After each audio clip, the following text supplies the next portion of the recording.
Okay. One house, please. And can we all move forward, please? Please, let's move forward. I used to be a bank bencher in school, so I know the trouble we used to cause when we used to sit at the back. So I want all the back benchers to come forward. We know ourselves. We sit. I want all the nobody at the back, please. Nobody, please indulge me. Thank you very much. Thank you. See, people were saying, "Hey, 1 whole hour. What are we going to say?" I have to practically drag you all. It's not enough. But this is. I'm glad to hear that. So when we send the memorandum format to you, you will truly send it, discuss with your stakeholder group and give us memorandum. So thank you very much. Without further ado, I'm going to start calling our policy leads to come and give us a summary of what their discussions were about. On Tuesday, Dr. Ebojaye asked to be the last. Today, he has threatened that he's ready to be the first. So that is more than ready for us. Well, we were the last to finish. So without much ado, I'd like to call Dr. Simon Ebojaye, a Deputy Director in the Federal Ministry of Youth and Sports, who led the policy breakout session, to come and tell us in a nutshell what their group was all about. Thank you.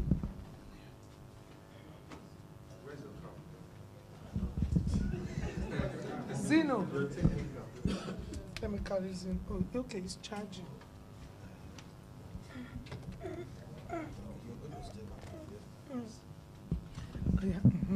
Thank you, madam. Good afternoon, ladies and gentlemen. One house, please. Please, I'd like to recognize the contribution of our group members by asking everybody to stand up, including Professor. We are happy to have a professor and a vice chancellor in our group. You are most welcome. Thank you.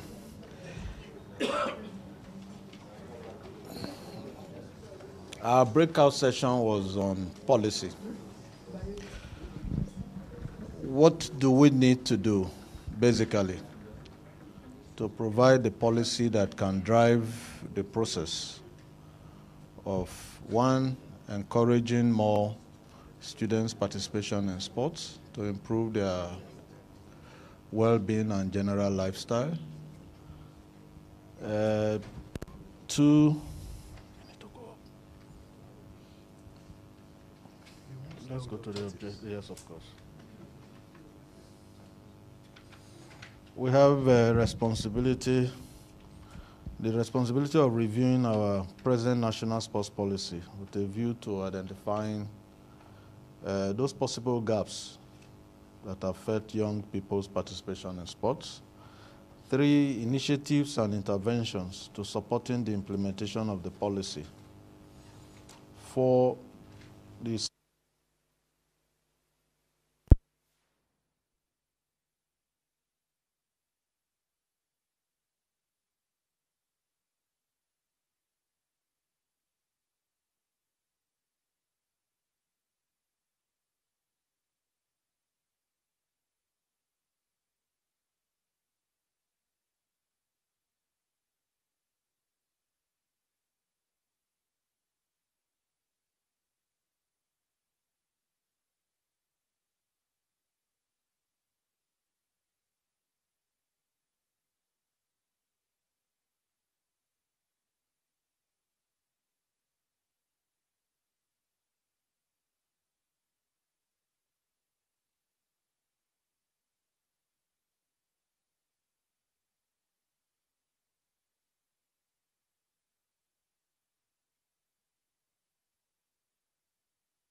able to do this, then we can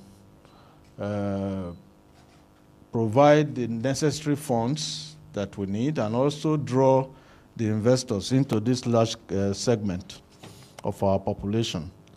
And then lack of identified talents and continuity in sports beyond the secondary school, primary, and tertiary levels. We have problem of insufficient trained personnel, sports personnel, to develop talent. And we have at the moment some not qualified personnel managing sports in our educational system. Inability of companies to see the commercial value of their involvement in sports, that's a challenge. And then lack of ability to create demand and develop the sports talent. Now, what did we now recommend? What do we need to do to bridge these gaps? These are our recommendations. We say we need policy in the following areas. 1, to make it mandatory for all students to sign up for a sports club, a minimum of 1 in every school.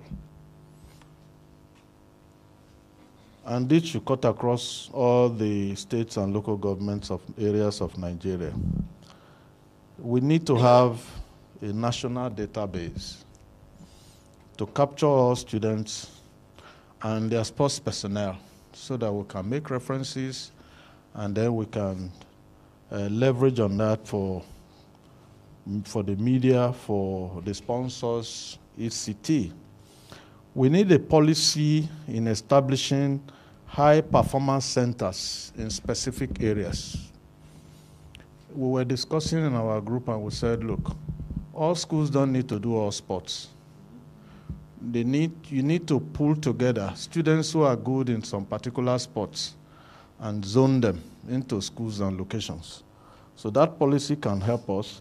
And then if they are doing well from the school level, we need a higher level for them in a particular geographical location. For instance, if you have 1 as a start-off point in one in each of the 6 geopolitical zones we have, that will give us 6. And then we can upscale it thereafter. We also need a policy to ensure that only qualified personnel handle sports training and administration in our school system. So that way, from the very beginning, we get it right. Because it's easier for you to train somebody with qualified personnel than trying to correct, yes. And then we also said we need policy to encourage more inter-school competitions. What we have at the moment is annual inter-house sport competitions within the schools. But now we need to upscale it such that one secondary school can play against another in a particular location and then take it up to the national level.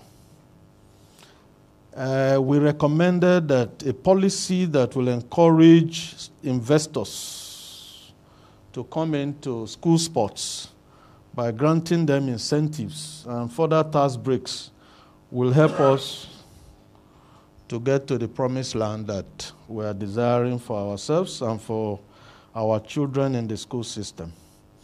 We also recommended that there should be a policy that will make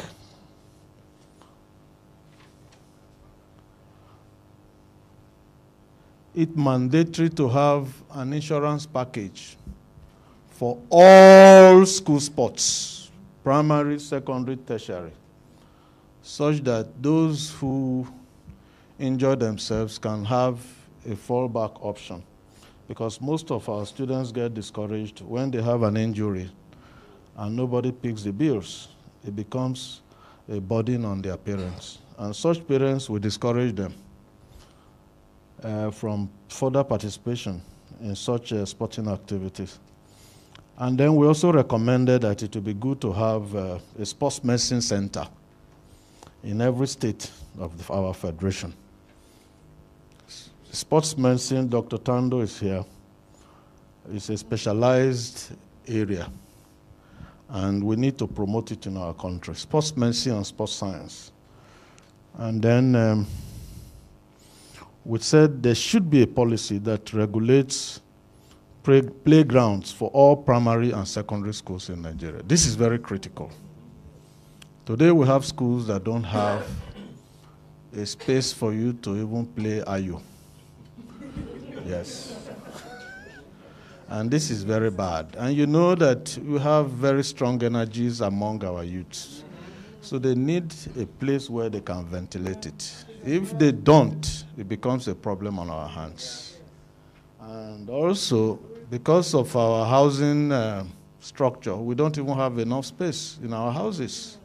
So the school should complement that by having enough space for us to have our children engaged in one physical activity or the other. So there should be a policy certification for building plans for primary and secondary schools by the agencies responsible for this. So if you don't meet it, if you don't meet the standard, you don't get approval. We need a policy that will incorporate physical education and physical activity to make it compulsory for all higher institutions. I want to pick out Lead City University in Ibadan by the toll gate. They have a department for sports and sports science. In fact, they are beginning a degree in coaching. They made it compulsory for 100 and 200 level students to do at least one sport in their first or second year. They are both first and second year. So if we have this as a policy that cuts across all schools in Nigeria, all tertiary institutions, that will help us a great deal. And finally, we said we need a policy to create awareness for the tangential benefits in health and sports in our educational system. Group members, is there anything we have left out so that we can quickly add before scholarship? How did I skip that? I think I'm getting old, Femi. Yes, we said there should be a policy in place to encourage our tertiary institutions to provide scholarship for top athletes. So it's not just only in admission, because Prof shared the experience of his school, that if you are good in sports, apart from the existing criteria used in admitting students, they can waive them if you are good in sports to give you a special consideration for admission. So our policy we are recommending here goes beyond admission, but to scholarship like you find in the US. Then I think we mentioned that. We mentioned incentives. And then the issue of continuity in, from primary to secondary to... Yes, yes, we did that. And we also said a database can help us to capture that, yes. Yes, I spoke about it. So is there anything else? If not, I think we deserve a round of... Thank you very much.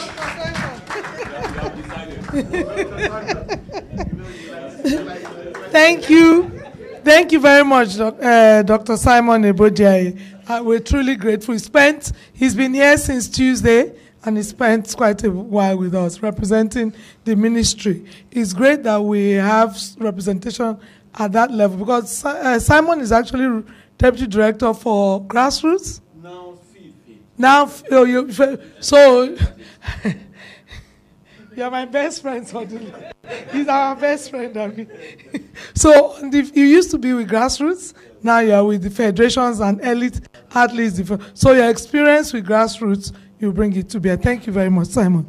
So now I'm going to call, now that we have policy, let's listen to the incentives that we are going to need to drive this the incentives that will help us to implement this policy. Sorry, I forgot to tell you, it's Dr. Kwekutando that's going to do his medical doctor turned. He proudly proclaimed to me that he practiced medicine for 6 years. When you consider how old he is, I'm surprised they're still calling you doctor. Don't mind the KG. That she has been terrorizing me since Queen's College. Yes, okay, let's acknowledge our group members. Please, can you be upstanding? We have to follow Dr. Simon's, you see, we were the least in number.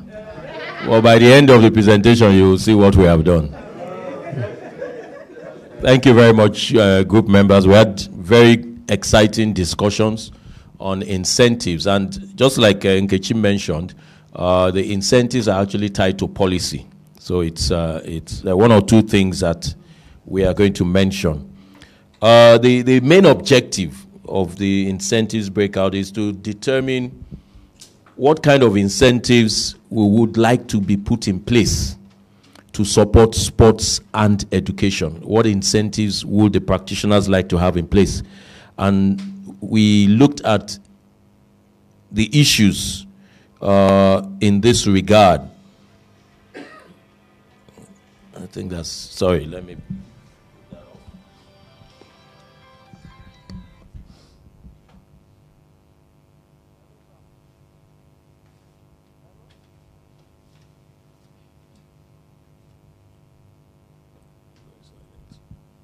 Sorry about breaking transmission. Power failure. We looked at the incentives in about 6 main categories. The incentives that would encourage participation in sports, that's people participation. Incentives that would encourage games masters and coaches. Incentives that would encourage parents to put their children in sports. Incentives that would encourage corporate participation. Incentives that will even encourage school owners to place emphasis on sports. And then we looked at a particular one, which is incentives for the girl child in sports. Our recommendations, we'll just go over the recommendations, and then you can place them, because some of them are cross-cutting. And so when we mention them, you know exactly where they fit into. We said, first of all, we would encourage a national policy that ensures that out-of-school children must be enrolled in school before being allowed to participate in age group sports competitions. And I want to explain how that policy would also be an incentive. It's a policy that we want to derive from what we put in place some years ago in Lagos. In Lagos State, we don't allow any child to represent us in any age group competition if that child is not in school.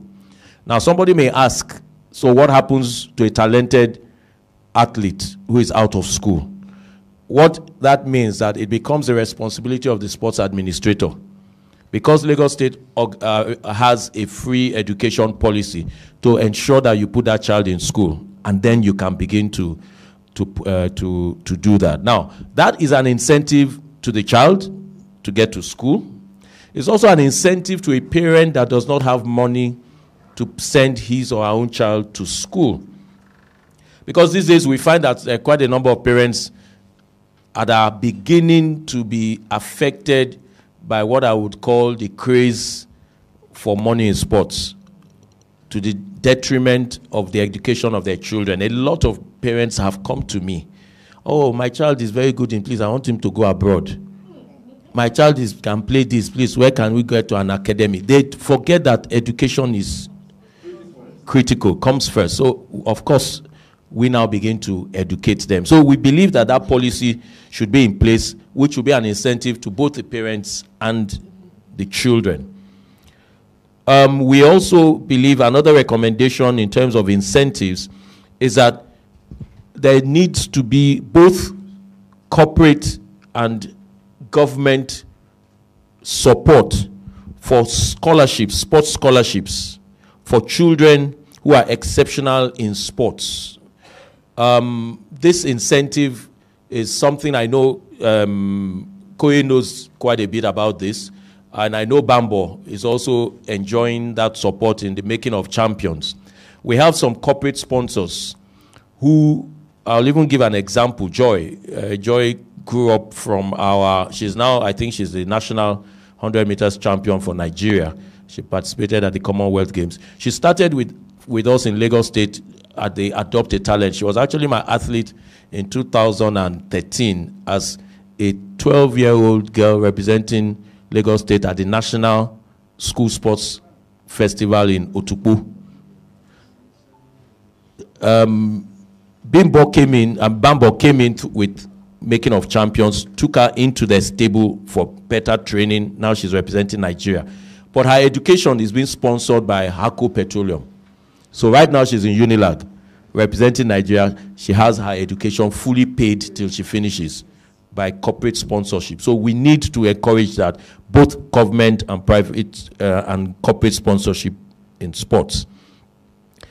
We also need to provide incentives by virtue of tax rebates, which is a policy again, but is an incentive for corporate sponsorship in sports.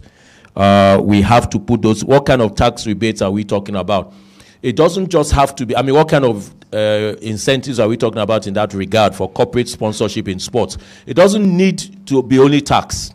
Because if a company, for example, supports a state in sports, there's a limit you can do with tax. Tax is federal. So what other incentives can you put in place to support that corporate sponsorship? And I'll give one or two examples. In Finland, what they do is, if, for example, you want to support a sports industry, they give you the land free. It's free. Once it's for sports.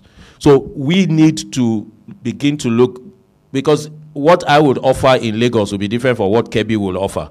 So on a state-by-state level, you need to be able to decide what incentives at state level that I will use to attract corporate sponsorship into sports. Investments as incentives for those corporate. But like, if I put my money in, what incentives do I benefit? Another thing again, which I know the Federal Ministry or the National Sports Commission then, before it became the Federal Ministry of Sports, was that I don't know how far you've gone with it now, but they have this idea of having a National Hall of Fame where corporate bodies will be recognized for their contribution to sports. So that's another way we can begin to identify that. And you find that in South Africa. You even have that everywhere and all that. The National Hall of Fame, National Sports Hall of Fame. Again, in looking at incentives to corporate, incentives to schools who support sports. Because like somebody rightly said, I think it was Doctor that said it earlier, and in our class as well, many schools now are not interested in sport. They just set up their school and begin to take school fees and increase the number of all that. So what incentives can we give to schools who support sports? Or who incorporate sports into their program and have an active role to it. One of the things that we can do is, for example, at state level.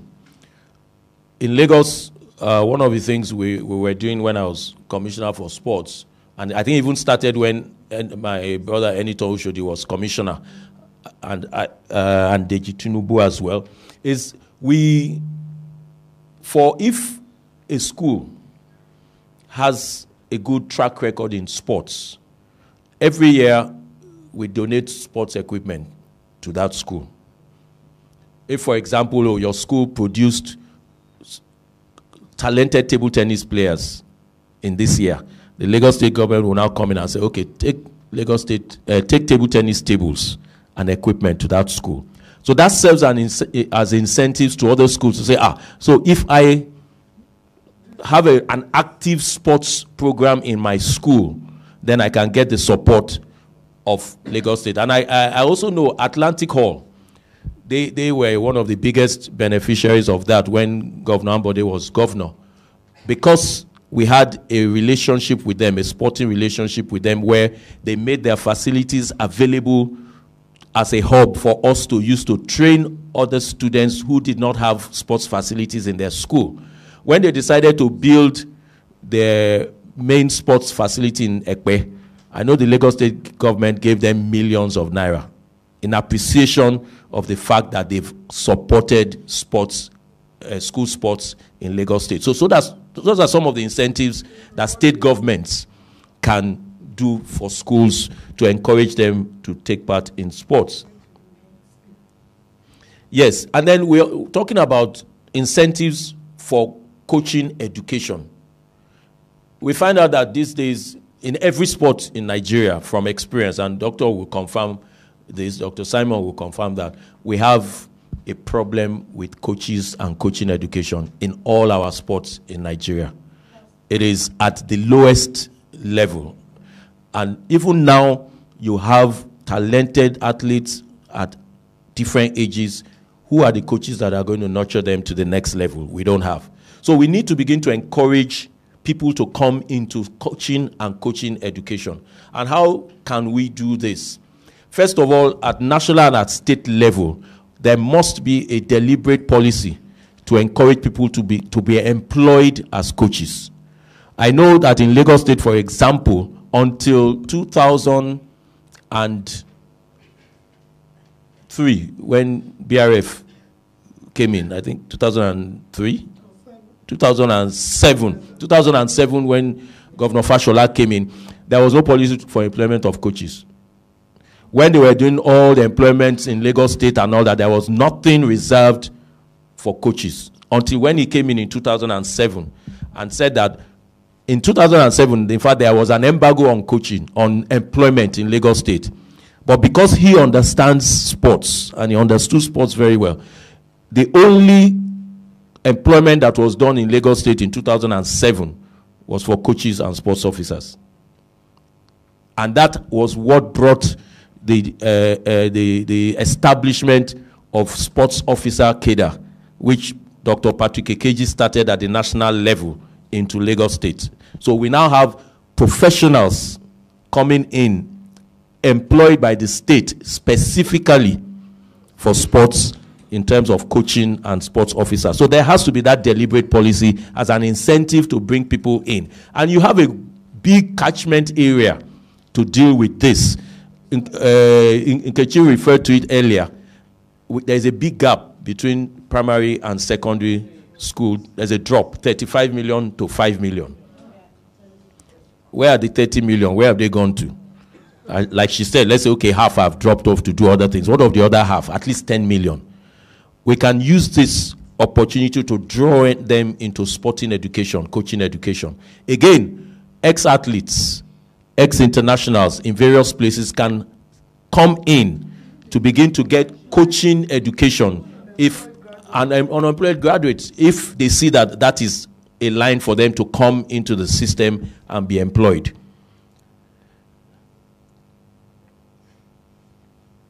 Again, for the, we mentioned a reward-based incentive for those who have now come into coaching. We can give incentives. What we found out that there is a knowledge gap, even amongst so-called coaches. Everybody comes in as a coach, and now you've come into the system. Nobody does any refresher courses. Nobody updates their knowledge and all that. So you just find out that it's the same knowledge that he had in 2000 that he's still using in 25 years. So we need to have a deliberate, and why is that? It's because, for example, in the civil service system, promotion is automatic. After 3-4 years, I will get my promotion. I'll go to the next level. But we need to begin to institute performance-based promotion. And I'm so happy that Governor Sanwo-Olu yesterday just initiated something in Lagos State that is themed shift. It's an emphasis on performance-based. It says right from now, nobody is going to become a PAMSEC without going through exams, going through this and all that. And they're going to cascade it down to all the levels. So what this means that if you do not improve yourself professionally, that promotion is not going to be automatic any longer. So we can also do this in coaching as an incentivizer. That, okay, if you go for it, like I think it was our wonderful ladies in the group that mentioned that, go for the training. You come back, oh, I've just done this training. The state can say, okay, because you decided on your own to be proactive and went for training, we're going to reimburse the cost of your training.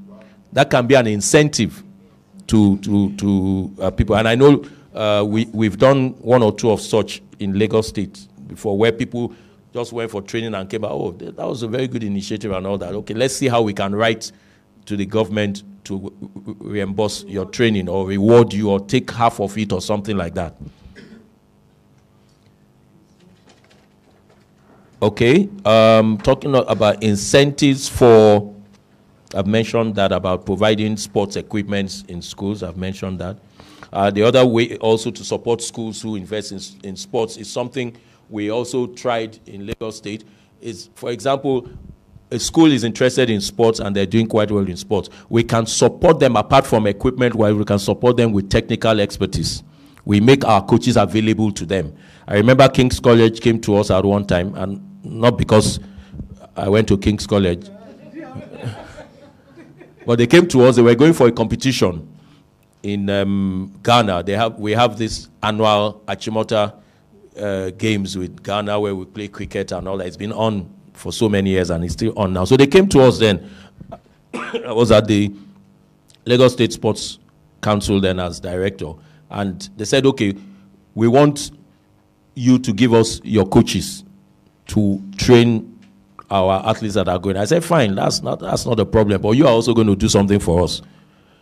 Your cricket pitch, we also want to use it to train students that are from schools around you there that don't have. And they said, no problem. So it was like a trade by barter. We provided them technical expertise because we have coaches and all that. And then they made their facility available to us as a hub for other schools. And we've tried that in various other sports as well. Atlantic Hall, Green Spring does that for us very well in football.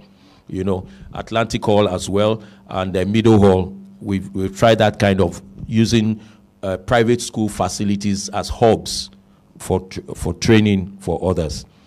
Then access to sports facilities, and I'm happy my sister also mentioned that they've benefited from it. Lagos State has made available, because one thing we also found is that to encourage sports, you need to have facilities. So what Lagos State has also done is to make its own facilities available to schools for inter-house sports and all that. So right now, Agege is almost fully booked all year round, one school or the other using it as for inter-house sports and all that. So that's another way we can support schools, giving them incentives. Okay, you don't have sports facilities, but come and do your inter-house sports in our state facilities. And then we also extended, you said inter-house sports is just athletics and all that. Why don't you also want to have school competitions in chess, Scrabble, and all that? We'll provide indoor halls for you in our places to do. So those are some of the things that we can also do. And then I think it was Kewe that mentioned encouraging sports holiday programs. If parents know that Lagos State or your state or Kebbi State has a holiday program, then they're encouraged to send their children there, because they'll be wondering, what's this child going to do for 3 months at home? There's nothing to do and all that. But if states and government can ensure that there's sports holiday programs going on all over the place, it encourages the parents to put their children there, and then you begin to create awareness and you begin to increase mass participation in sports. We mentioned, doctor mentioned it earlier, provision of health insurance could be an incentive as well for our games masters, for our coaches, that so if anything happens while they're working, they know that at least their families are going to be taken care of. And then we also mentioned something about incentives for parents. In the US, in the UK, and in many places, they have what they call, in fact, it's usually very competitive, soccer moms and soccer dads, and then at the end of the year, the school rewards the parent that was most active in bringing their children to sporting programs in the school. So we can begin to look at that, because if a parent supports a child in sports, it's 75% of the work done. It's a parent that will carry that child to training. And I'm so happy that we have things like that happening in many of our private schools in Lagos. Parents are now sponsoring their children for international competitions. Some just came back from, was it Dubai, the World School Games. And many of those children that are representing the state and all that are being paid for by their parents. So we need to recognize the parents. If we have an annual award or something and say, look, we have an award for parents that have supported their children in schools, it will encourage other parents who are able to put their children in sports. And we believe this will not only encourage mass participation in sports, would also help those talented athletes to come out and to be visible, so that people like Koye will have more people that they're managing. They're marketing for you now, Koye. 10%, okay. No, we'll negotiate the... Okay, so with that, I think we've been able to confuse you and convince you that it's necessary for us to put in place incentives. Yes. Thank you very much. Why did we forget the same thing? Doctor forgot scholarship. We also yes, scholarships, very, very important. There needs to be a synergy between the ministries of education and sports in instituting scholarships for children that are sports scholarships, especially for children that excel in sports. I think, are we okay? I think we must be okay by now. Thank you very much. Dr. Tando, thank you very, very much. So, a lot of the incentives are to encourage participation, which really is what we want, because the more people participating, the more money. You know, when somebody said, I never ever forget my Igbo roots. When all is said and done, I'm just an Igbo girl. And it's about the Okwima, the ego. So, thank you very much. I'd like to call on the infrastructure people. Koye Shoemimo helped us to lead that group. And please come and let us know, in terms of infrastructure to do with sports in the educational sector, what do we really need to have? So that by the time we call the money people, the investment people, they'll be able to tell us if they will find the billions of naira that I'm sure we are going to need for this exercise. So thank you very much, Koye. Thank you very much. As Nkechi mentioned, our group was based on infrastructure, so I'd like to again recognize our members in the group.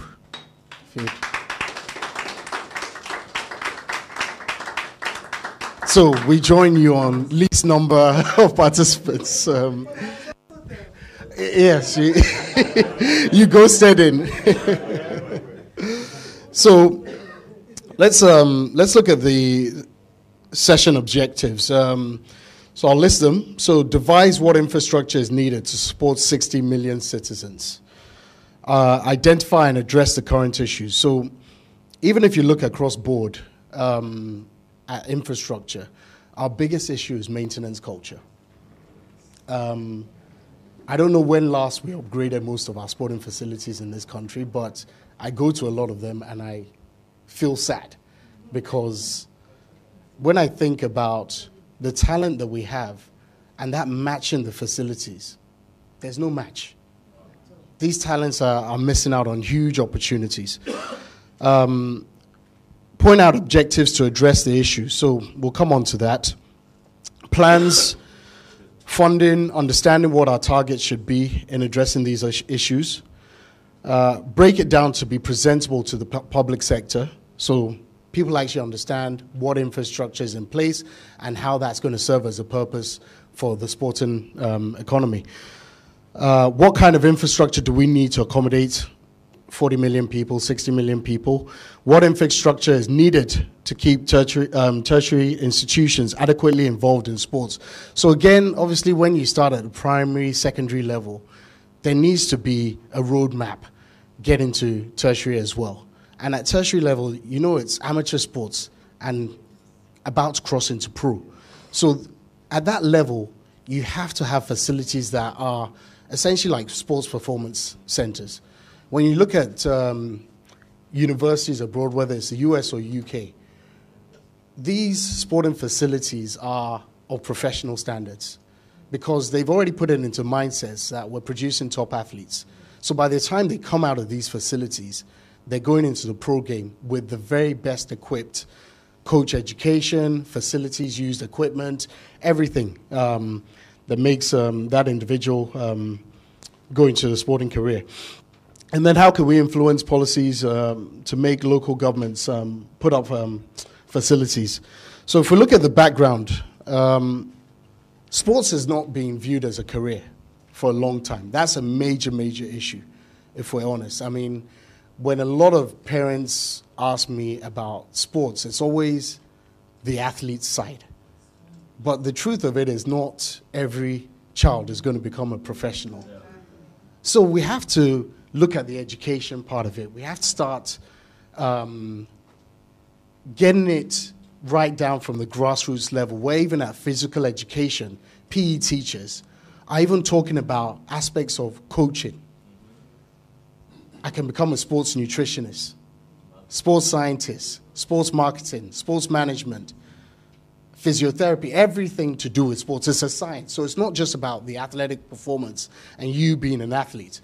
But if I don't have the talent, but I have the passion for sports, what can I do? So you can still make a career out of it. So we have to start using a communication tool around that to start even educating parents, the teachers, and the athletes in terms of making sure that they understand that there's more to do than just going onto the track, into the ring. So there's, I mean, obviously I mentioned the poor maintenance of facilities that we've developed in schools over the years. And that's led to, obviously, reduction in terms of participation. When you don't have good enough facilities, you find that you cannot run competitions on a regular basis. It's as simple as that. You should not be going to a track and seeing that there's a pothole in lane 1. I mean, I've seen that, and I've just thought to myself, I mean, that's an immediate hazard. Who's responsible for that? Which then comes on to, obviously, auditing these facilities on a yearly basis. It's important. I'll come on to that in a bit more detail.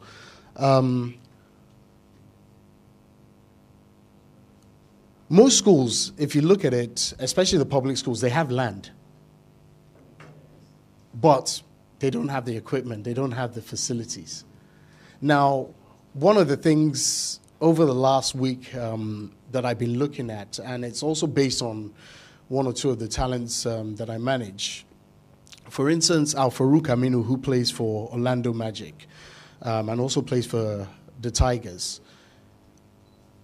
We've come up with this whole idea that he wants to give back by building more courts in schools.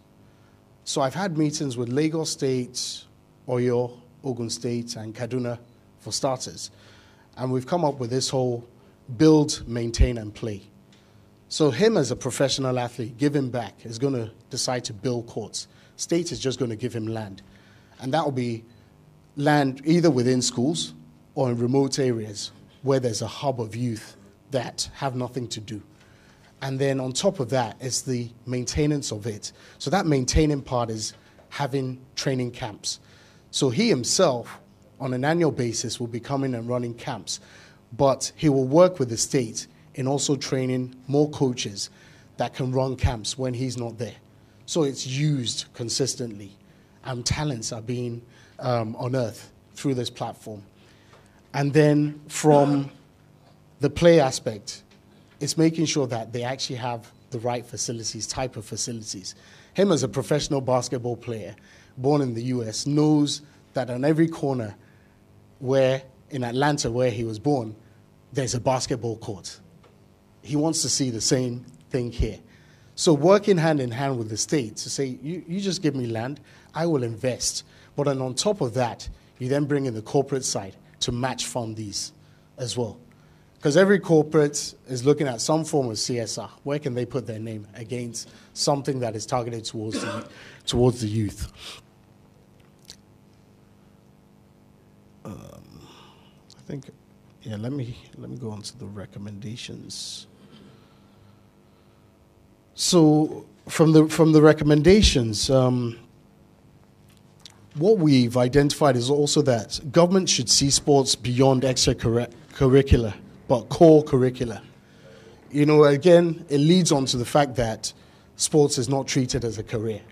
So we have to get it into a mindset that it's core. It's a core curricular activity that can derive into a sporting career in whatever field you want to go, in particular in that sector. So parents should also see the importance of their children taking part in it as well. The funding aspects, and I think this cuts across most groups, funding is critical. When you look at the models in the UK and the US, for instance, I had the opportunity of working with the English Football Association for 4 years, but then I also had the opportunity to work with McDonald's on their grassroots football program for 4 years as well. And what was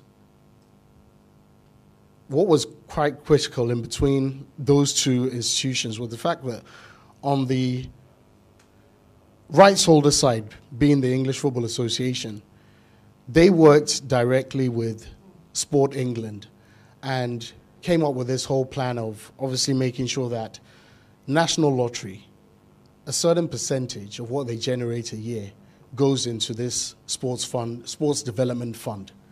Now, what our proposal would be to look at even 20%. Obviously, they'll bring that down, but let's start as high as we can. That 20% of National Lottery, not just National Lottery, but even if you look at the betting companies, the amount of money betting companies are making is huge. It's astronomical. And You have to ask yourself, is there a pathway to getting that money? yeah, it's a policy.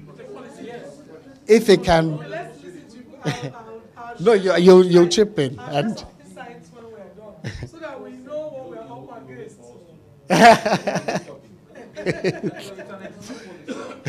Sorry? No, don't worry. No, don't worry. No, so from what I understood as well, is that with the National Lottery, sports initially was there and then was removed. So you'll probably share some insight. Help you on that. Okay. Sports was not there as sports. Okay. It was there as one of the just causes. That was good causes. Okay, good courses. Okay. It was there on that. Okay. That just causes is at the Health. at the Can we allow him to? Yeah. No, it's yeah, so I mentioned the betting companies as well.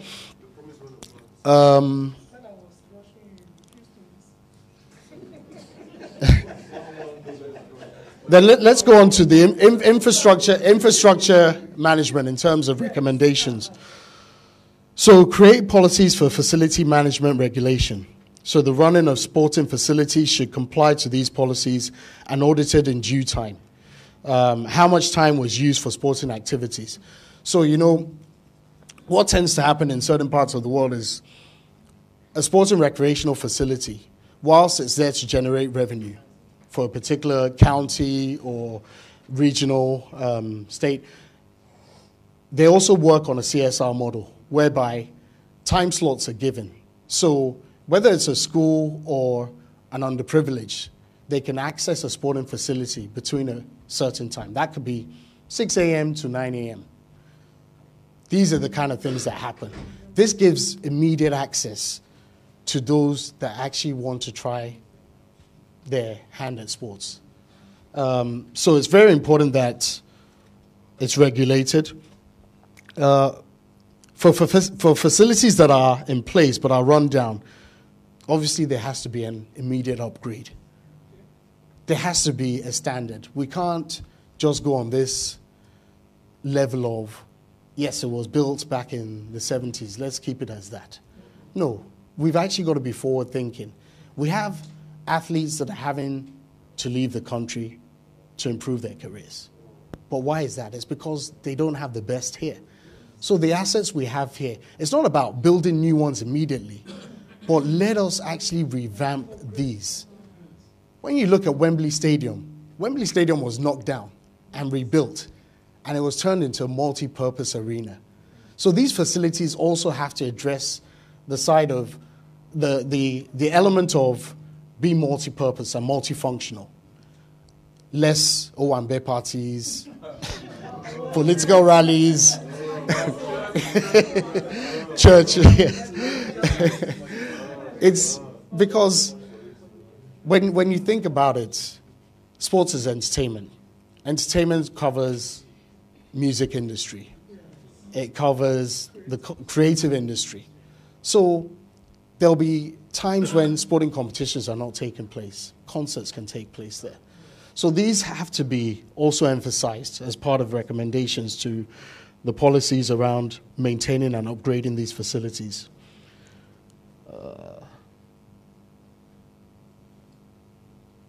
Schools should not be established without sporting facilities.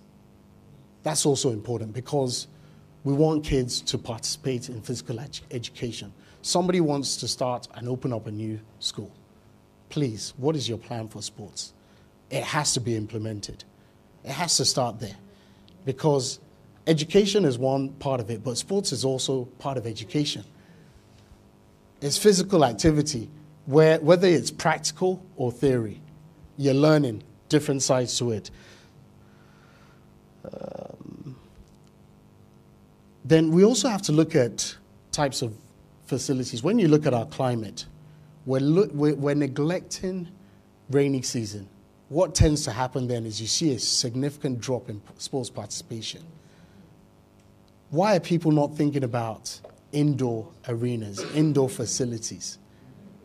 We have to think about this. There are people right now that are working on container-based sporting platforms because they recognize the fact that, okay, look, we've got to make use of what we have on ground. And container-based is something that somebody has come up with and said, you know what, containers absorb heat, but then if it's done in such a way that you also create the ventilation, then it serves a purpose of having an indoor sporting facility. And it doesn't have, nobody's talking about huge chunks of money, but it's also being creative. We have to think outside the box.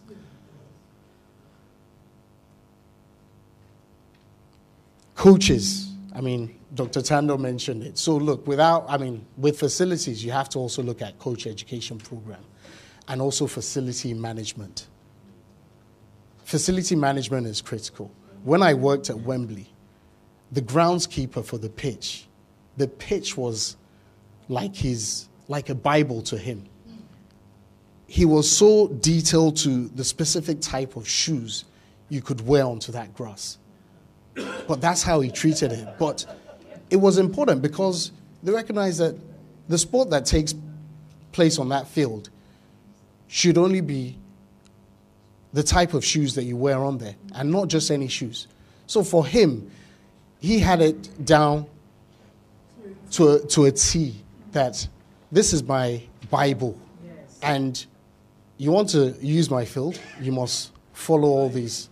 So we need to have that same culture of facilities managers, understanding the functions of these facilities, how they should be run. And this is how you also obviously create jobs within these facilities. The facility needs to operate. So whether it's a facilities manager, whether it's stewards, whether it's welfare officers, because again, that's a part that we always neglect here, welfare officers being on ground to actually ensure that kids being trained are being treated in the right manner. But so many jobs are being created out of infrastructure if we think about it.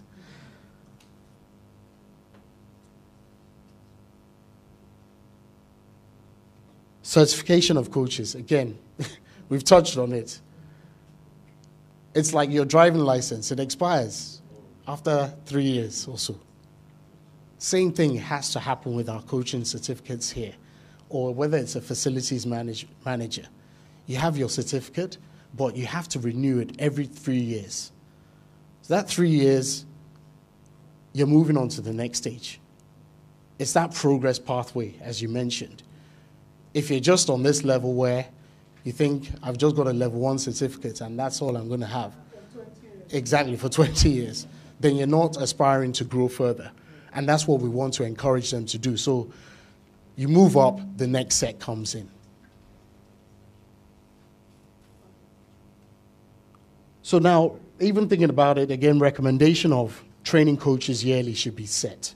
How many coaches, considering the size of our population across the whole of Nigeria, how many coaches do we want to train? When I worked with McDonald's on their grassroots football program, McDonald's was spending £11 million across 4 years across England, Wales, Scotland, and Ireland to train X amount of coaches at every level and then deploy them into schools to run programs. So once you qualified as a coach, you got your equipment through McDonald's, but then it was also then supported by the counties, who then deployed you into a school to run the programs. But you are also paid. But then you are assessed also quarterly. If you didn't meet your targets, then the next person is essentially going to come in, or you'll be put on a warning system of some sort that, hey, you're not meeting up to your hourly or quota. So, I mean, we've kind of just recommended 500 coaches, even for starters. But even get them to... 500 for... No, for states, per state. So, no. So we have to have those set targets in mind, because it also pushes us to know that we're creating these jobs, and then we're now deploying them into schools to run programs. So, in conclusion,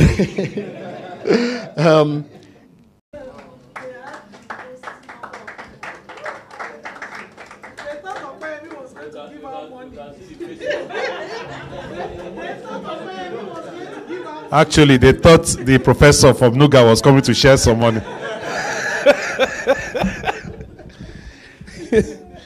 All right. Our job was quite straightforward. We've seen the figures. So it's what? 1 billion, 2 billion? We've seen the market. Some people say we're 180. Some people say we're more. But for the students, at least for the educational sector, I would like to roughly say around 40 to 50 million people. I still found that figure a bit surprising, but I thought it would be more. But let's work with the figures that we've been given. So our group basically looked at, our objective is very simple. Find the money. Where will the money come from? And how do we ensure that that money does what goes to where it's supposed to? Which is obviously the biggest chunk is the gentleman who just left, infrastructure. But obviously there's more to that as well. If it was just infrastructure, we wouldn't have problems. People like awarding contracts in Nigeria. If that was the only problem, I'm sure we would have fixed sports. Right? Not from sports, but we need to invest. Money needs to go to sports people. Money needs to go to coaches, sports workers. Money needs to go to sports education and so many more things. And of course, money needs to go to the various stakeholders in the sports to ensure that it's sustainable. So the first thing we said is that, okay, so up to now, this country has focused more on the traditional means of financing sports. That's government on one side and sponsors on the other side. The first thing the private sector man will tell you that word sponsorship is becoming difficult. There is no, they will tell you there's no money. CSR, many companies have cut CSR budgets. The days of, my son loves basketball, let me use that now because I'm now the MD of Shell, have more or less gone. So, and which makes this effort led by Kechi very exciting, because I've always advocated a country that has so many sports-loving fans should not be begging the MD of Shell. That's just the truth. We So we have to, I will not say don't go to Shell. So let's keep the traditional ideas. But we must start to leverage on the strength of this country. We love sports too much. And when a football game or a basketball game is going on, you will see people, we're spending money, MTN is collecting the money. You know, why can't we get a share of that? Because really, even if it's only 50 million people that we want to address, it's still a large population. And this is just the students. Because most of the people who follow sports, not just people who play. So you're a sports contributor one way or the other. You're either playing it, teaching it, or you are following it. And the followership is more than the first two. So how do we, in addition to the people who have connections with the MD of Shell, I don't. And I've decided that at my age, I don't want to beg anybody again. Can we, like you said, 100 naira for what? Per day from 60 million people. If only it was so easy. But this is so we said, let's consider traditional funding methods as well as radical ideas. We'll need to think out of the box. So we looked at breakup of investment areas. So what are the things? So we said infrastructure development in and around schools, grassroots for the primary education, up to state and national for tertiary, where NUGA comes in. And we're so glad that we have the boss of NUGA here, because his contributions were very key, especially at that level. We said, obviously, it goes to capacity and talent development. And we said, what kind of funds? Let's start encouraging ownership rights. I know there are legal issues to that, but if Nandi is going to invest in kids in his locality, it's not for you when they have made money for Dr. Tandon to go and carry them to Man United and make money. Let Nandi have a stake in it. And if that path is clear, that he can invest in these kids in his locality, and there's a policy that says that, yes, on top of the fact that Nandi can also make shirts for them, he can have a stake in whoever develops. We all know the percentage is very low of elites, the ones who actually make it. And I'm glad that your guy here is from Elite Sports now. It's small. I don't know what the figures are, but it's less than 1%? 1%. That means for every 99 I've thrown out of it. So, but Mr. Nandi may not mind. After all, even the 99, you can still sell shares to them. But at least that one that goes to play for Houston Rockets or Manchester United, or let's even stay within our local league. If he can get a Yimba, or because all this is going to invest, it's not just to go abroad, it's also to invest in our infrastructure locally, so Yimba can be worth it. Then it starts to make sense to him. We can start touching people and say, you know what, in your area, don't go far. So that's that. Ownership, very key. And I think our legal people here should add that to one of the incentives there. Branding-related investment, which comes to it, that we said, should we leave it to the Indomies, who reach everywhere? Or should we allow Nnamdi Tech to get first right of refusal in building that small community center, sports center? Because, let's face it, he may want to see he probably has more incentive on seeing his name in big lights in his community. And if we look at Nigeria, in every community there's a big man. So if you have to put big man's name in neon lights, it's fine. We localize, especially for the grassroots. Not so much for NUGA. I don't think that will work for NUGA. But that will work for the grassroots. Right? So I think, but it has to be formalized. I suspect we said so that it's happening.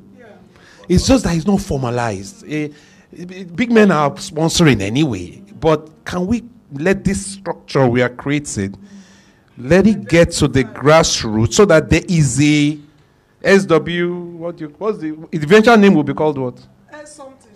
S, that eventual S, that PPP model, there should be in every area, there should be some form of, even it's just a small group and they vote themselves in and stuff like that.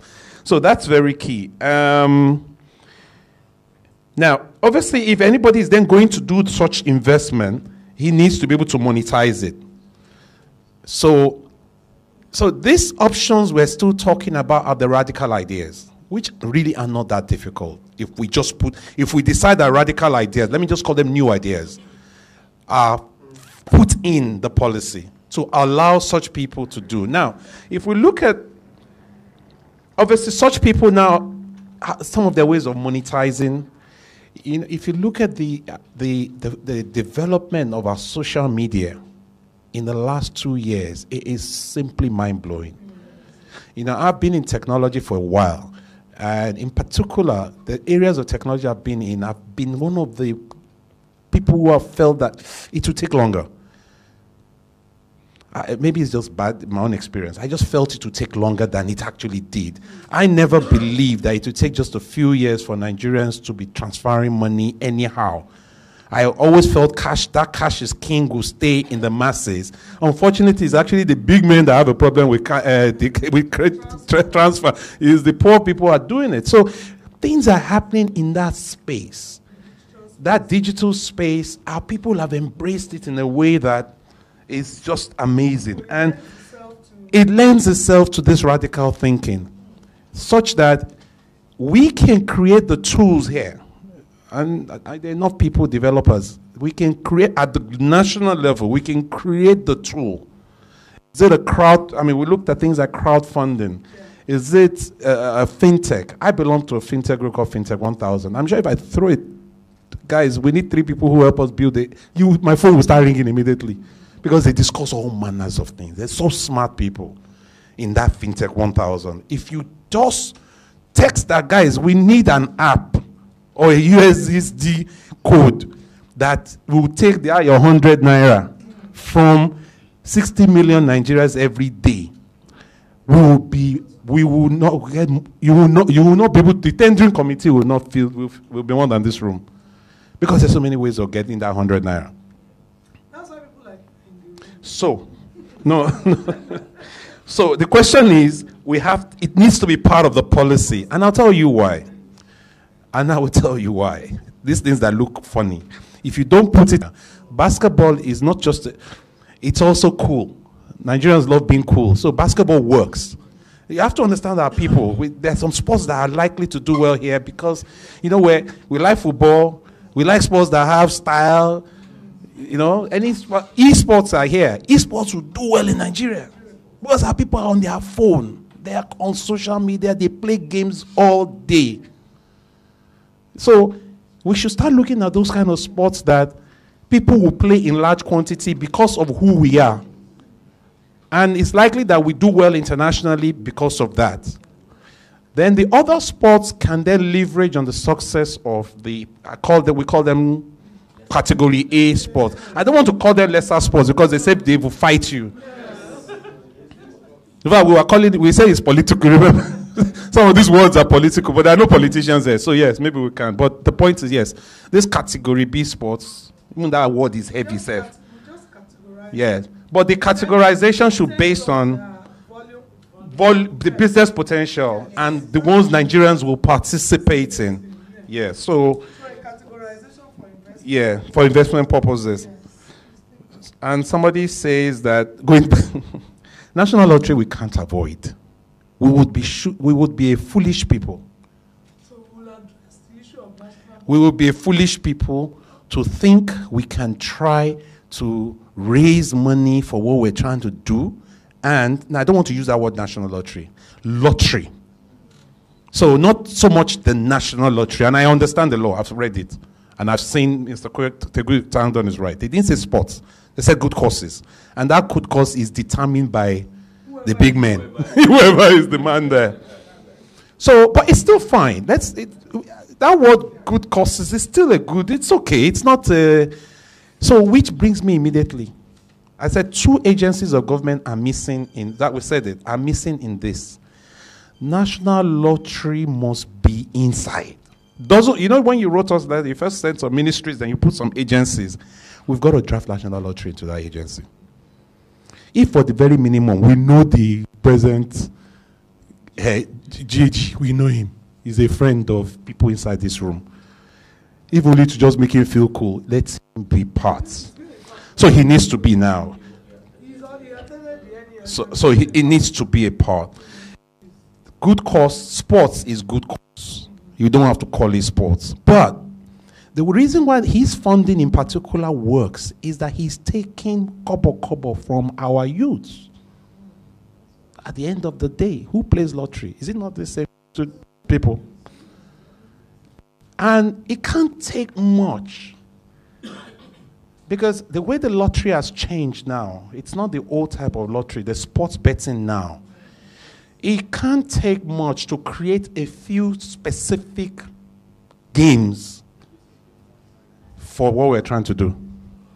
You understand what I'm saying? We can actually create a game. Now, this is the esports guy again, and I'm sure his brain is working already. There is no reason why the esports people cannot help us work out a game. I think someone needs to tap him. There's no reason why the esports guy, or maybe he's wondering I'm exposing his business idea now, cannot help us create a game using the national, even if it's just to get that license, that will fund many of these things we're saying. I can already see it happening. So yes, so we must, I was happy immediately I saw them in the room. We now said, so issues and challenges. There are investment peculiarities to sports in education, misrepresentation of the role of sports in development as a driver for economic growth.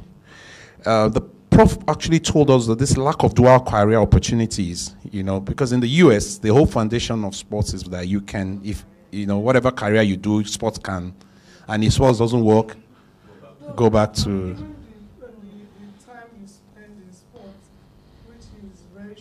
Yes, yes, yes, yes. So it does, we need to make that happen. It's part of what we're talking about. Yeah. So finally, something that GoCada, all these guys are actually fintechs. The GoCada one is the phrase you see. The real ultimate goal is to collect money from you using OPay. So the whole ride is just, how do I pick, front facing. The real money is the OPay. That's why GoCada could quickly change to what yesterday? They've changed name. Immediately. Rebranded. So there's money in that market. Same back end. So if you ask OPay today that you want to collect 100 million for sports, I promise you see all sports. And you'll never have to go to any Shell MD again. So I think we should, in just summary, crowdfunding, we talked about it. Microfinance, microinsurance. Somebody talked about insurance, that yes, everybody needs to have an insurance company. So that's an incentive for a big microinsurance company to actually be a major partner so he can also sell microinsurance products while getting our money. He's financing us. So it's around win-win. Win-win. And it should actually be one of our biggest partners, investment partners, a microfinance and a microinsurance. Of course, merchandising is a no-brainer. We may have to break it down instead of one big Nike. I don't know how that model will work in Africa. It was another problem when we were in NFF, right? Some people insist it must be Nike. There are some people that say, I can go to China and get one man who will put a factory in every area. We need to decide which works for us. If it's Nandi that will build, if we have to have 10,000 merchandise, yes, let's go for that. Than a Nike who will just give you story and, you know, so we need to decide that so that we can have cottage industry as well in the grassroots. Yeah, and create employment. So that's it. You'll see the rest. Let me not say too much, but I think the point is clear. Have I left anything else, guys? No. All right. Thank you. So, and special emphasis on NUCA. Thank you. Wow.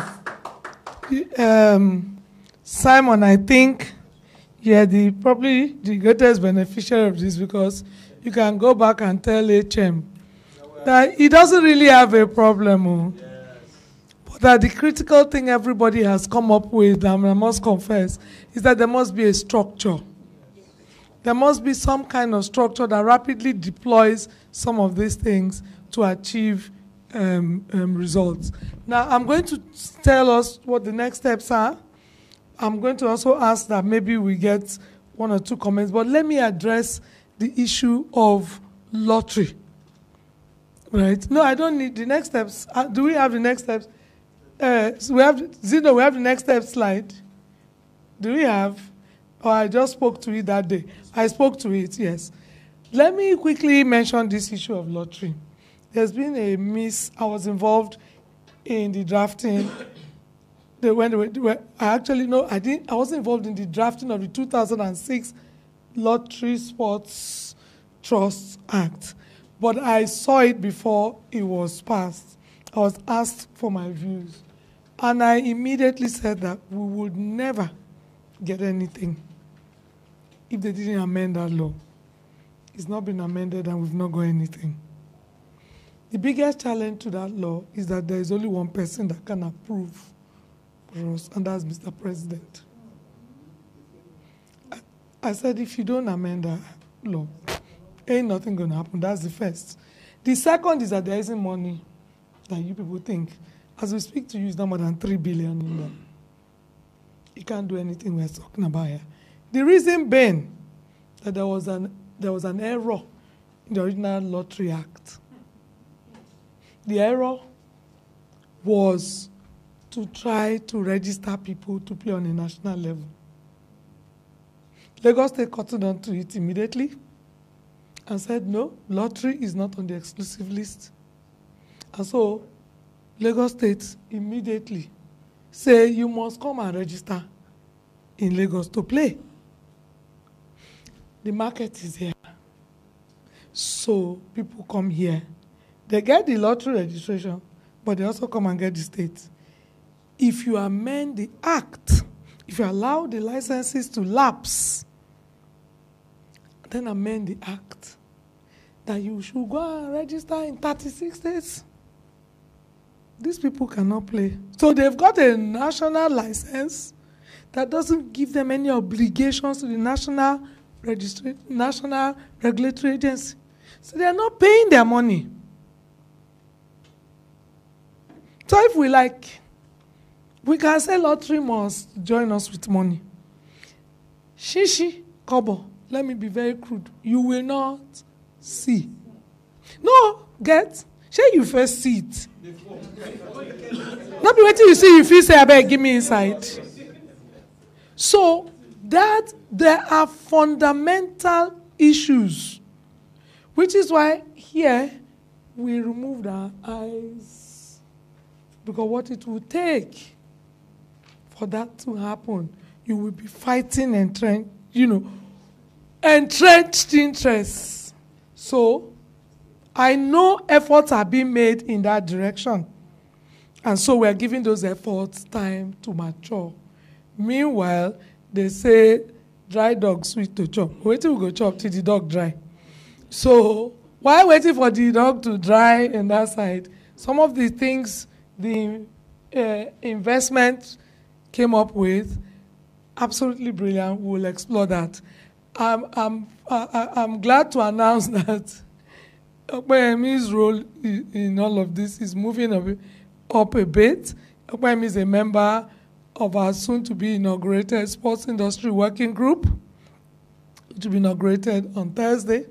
It's the group tasked with the responsibility of ensuring the cooperation and engagement with the public sector agencies, ministries, and departments, so that, especially the ones we are calling core critical ministries, there are 7 of them.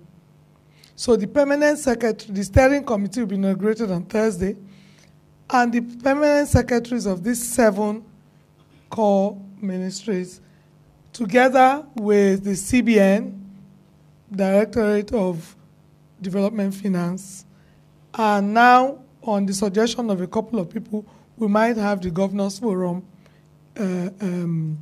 DG as a member, joined with 8 members of the private sector. They form the steering committee. There are critical role is to ensure that whatever is needed from these people, so as he's talking lottery, as he's talking this ministry, so is their responsibility to make sure those things happen.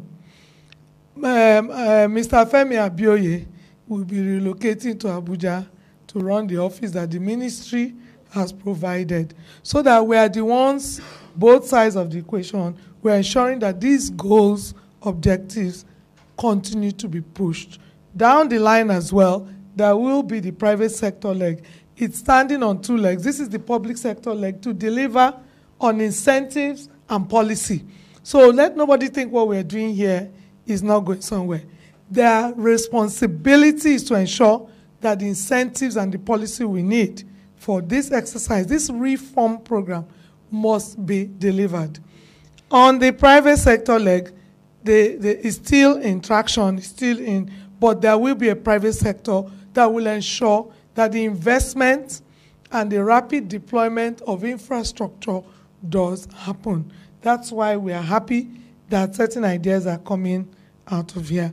And as time goes on, everybody will be kept abreast, because this does not end here. I just need to clarify that lottery so that we know what we're up against and we know that more work needs to be done. Now, going forward, after today, and I must thank everybody here for giving up their time, what's going to happen is that by Monday you will get the report, all 4 groups, the report from this session.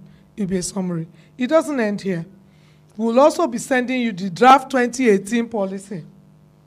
We'll send you the Antananarivo report in soft copy so you can actually now make reference to it. And we'll send you a memorandum format. We expect that you're going to go back to your various stakeholder groups, because you are representing different stakeholders here, and engage with them and submit a more encompassing memorandum saying this is what my people would like to see. In the light of what I have heard here, you engage with your stakeholders and submit a more detailed memorandum of what should enter the policy with regard to your sector. On the 18th and the 19th of March, the National Sports Industry Policy Dialogue will take place in Benin. Those who have been here, who are sending us memorandum, will be invited to Benin to now come and defend your memorandum. That is the final dialogue before the final draft of the now 2020 policy. That draft will happen immediately after the dialogue. A committee of policy drafters will be put together and locked somewhere that until you people bring out. You know, go nowhere. So we expect that to take about a week, and then we go to FEC. The minister has a date for FEC, April 21. So you see, we're working backwards. April 21, we must go to FEC. We hope to launch our new policy in May. So none of us is sleeping. So on that note, are there any questions, comments, observations? Sorry, I just want to share a little insight on the lottery thing and use the Lagos State example, which you mentioned. 2 years ago, we started a process in Lagos, because when the law in Lagos was also set up, it was set up the same way as the federal one. But 2 years ago, we started a process. And 3 years ago, we started the process of amending the law in Lagos State. And 2 years ago, we were able to successfully get it amended. So right now, the Lagos State Lottery Fund law stipulates that 10% of the funds in the Lagos State Lottery Fund law is dedicated to sports. And it comes to a sports trust fund. That's why we set up the Lagos State Sports Trust Fund. I was one of the pioneer members. So right now, I can tell you that Lagos State gets directly with that. So whether the governor likes it or not, it is a law now.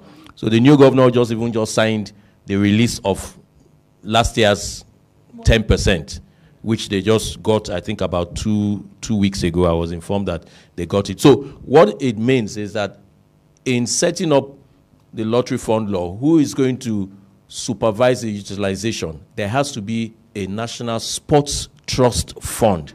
Lagos State set up a Lagos State Sports Trust Fund. So that money from the lottery goes to the Lagos State Sports Trust Fund.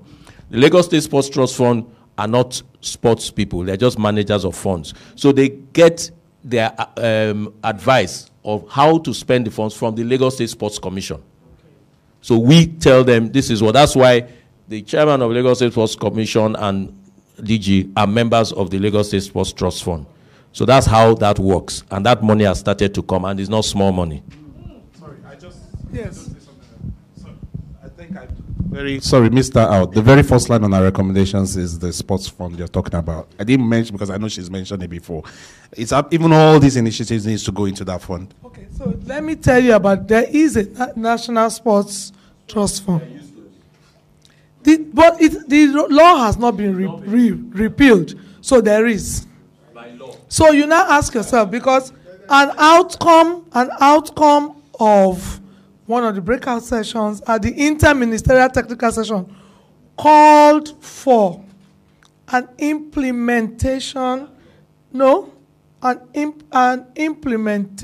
agency that is a hybrid organization. It is not money that will go to government. No. It was felt by the breakout session that government should not have, because that money will be coming from private investors. The lottery money was recognized as not being enough. And let me give you an idea of the kind of money that is being sought for what we are doing. After Simon came up with his stuff on Tuesday, just for media and creative. So that media and creative need $1 billion. Just to do the basics. Media and tourism. Media entertainment and tourism. The small basics that, now, if we add education, I've heard everybody talk about community-based cluster facilities. Simon was just only suggesting on Tuesday 3. We say no child should walk more than 2 kilometers. So there is an overview of this value chain that's been done. And this industry requires a minimum of $500 million each year for 10 years. Minimum $500 million. No lottery can give us that money. It has to come from the sources you've said. Commercial. Who's going to fund clubs? It cannot be. Clubs cannot be funded by CSR money. It's commercial investment. Somebody I need my money in 7 years. Who's going to fund the cluster facilities? Even impact investors can't give you that money. So, in terms of that's why we've broken this down. That each sector come here. At the end of this exercise, we'll find that we're closer to $1 billion a year. Not even CBN can give us this money. But the fact is, if there is a pipeline, then you suddenly become, I can get impact investment money, I can get commercial money, AFDB, but who's the AFDB going to give money? Who is IFC going to give money? So that's why the government role has been clearly defined. And the government is understanding that if we allow the private sector, they will help us to do the work and provide the funds to go to Olympic, to go to this. So that trust fund you're saying that exists today, money has not gone into it yet. It used to exist. Money was going into it before. So I'm saying that the law exists, so there's a trust fund. So there is a law. So we need to reinvent the wheel there. That's what I'm hearing But nobody is going to give money to that trust fund. Why would they give money to that? Because I will tell you, it's government. No, then that's a mistake. The Lagos State Sports Trust Fund is not government. So this is where we need to. It's private. Let me You mentioned something. Yes. You mentioned something about a committee to manage it, right? No, I said, yes. No, I said that the IMTS, the recommendations from the IMTS, Simon, you worked on that subgroup, called for a hybrid. So there is now looking into that hybrid. What would it be? Because bear in mind that the Lagos State Trust Fund takes recommendations from the Lagos State Sports Commission. So that's an implement because they know. No, that's what I'm saying. It's your recommendations. And your recommendations are always going to be about participation. There are no commercial ventures. No. Is there a commercial venture? What's the commercial venture that you are doing now? Well, I'm not going to devote all that. Most of what the Lagos State, in terms of events and participation, are actually being carried out by private. So I think the point is the point is not so much the detail. Yeah. It's not the detail. Is that what I just want to pick up from our investment, because when we thought about this, it was clear that there was probably some fund. There's a lot that exists in this country that is just not working. So the question is, how do we bridge that gap? It starts from the law. I'm saying that we in this place will need to still fund which law? I'm saying that I'm even saying that forget the law for a second. There needs to be a fund to fund this. No, what you're saying is there needs to be a structure. You see, I'm always very wary. We have set up all kinds of trust funds in this country. Correct me if I'm wrong. And it's not worked because the structure was the problem. So let me explain. There needs to be a structure for what you want to do. For what? Not the money. I always tell people, forget the money. It's not about the money. Assume that no matter what happens, something will come. What are you doing? That's the bottom. So this whole exercise is, what are we doing? So any more questions? Well, no, just a little addition. Yeah. Which has to do with what. If you don't use the mic, the live stream will catch you. You've been live streaming since. Now, I just want to just a very simple thing, because it was really talking about.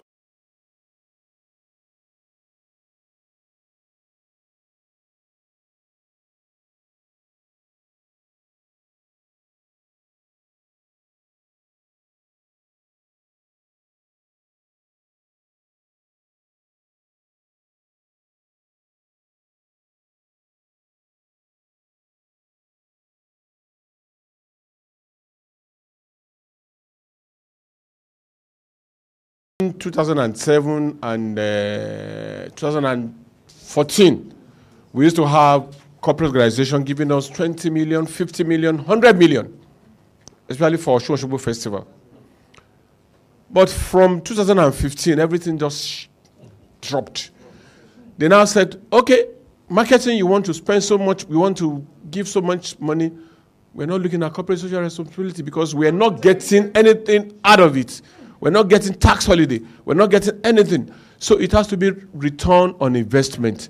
You want to give out 25 million. You must be able to at least, within the next 1 year, bring back 30 million. And then start telling us that you want to create a culture whereby people will start patronizing us in the next 10 years. So it's return on investment for corporate organization now. But if we get what we are getting now, where content are built, and then corporate organization will come on their own volition to say they want to do one thing. For example, the Lagos Access Bank Marathon. They had problems for about 2-3 years, but now I have some of my corporate network that are saying, should we have title sponsorship for Lagos Access Bank Marathon. Can't they break it down? What I say in essence, what they have in mind in essence is that let it still be Lagos State Marathon. And then we can now have industrial sponsors, industrial partners in an industry, GSM industry, partners in carbonated, you understand? So it's now return on investment and not corporate social responsibility. Thank you. Thank you so much, everyone. You've all spent your day with us here. Refreshments are served. Networking is, we can continue to say whether we want to collect money from lottery or no lottery, or whether we want to collect money from Okpeyemi has money, right? So the next session, our next session is the money people. So the money people will be here next week, Wednesday. Let them know. After that, the 24th is the professional people, lawyers, doctors, and everything. And then what we are calling all the chambers of commerce, all the trade groups, they will be here. And then finally on the 27th, the multilaterals and the multinationals will be here. Sometime in between, we'll be in Abuja to deal with the federations. I understand there's a meeting of all presidents. All presidents. Not all. But I heard that all presidents is next week. Next week? And that's what Francis was telling us before he left. Okay, maybe by the time you get back, because I was supposed to liaise with you, that if it happens, all presidents will be there next Friday. Okay. Thank you very, very much. God bless everyone. Thank you.